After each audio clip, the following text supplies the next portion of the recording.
Good morning. Dito tayo ngayon sa dati nating taniman. Ayan yung mga gulay natin. Medyo pahina na yung mga bunga niya kasi ano na siya, matanda na. Ayan yung sitawan natin nung nakaraan. Mahina na. Lipas na siya.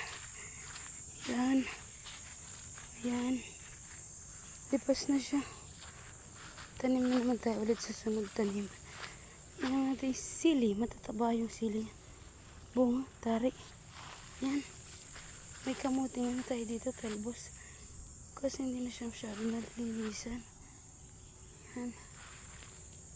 Ito ang ating kamote. Ang gapang. Medyo madumi na rin siya. Ayun, pang may time linisan natin.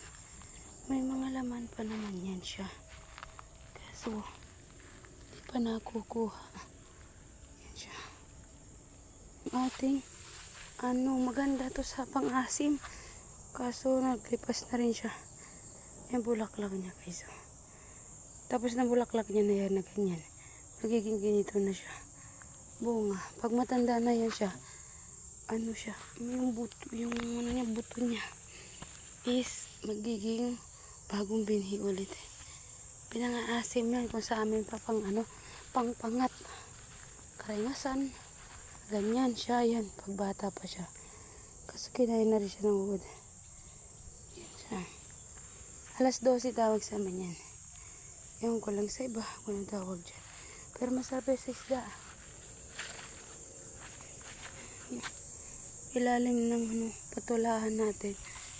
Patula, lipas na rin siya. Pero marami na rin siya nabigay na gulay sa atin mga besh. Ano na rin yan siya. Ayan siya, mga bunga niya. Ayan, matanda na siya. Bunga niya. Kagawaan na naman tayo ng panibagong pinihiin. Para sa another na taniman. Siya, sira siya.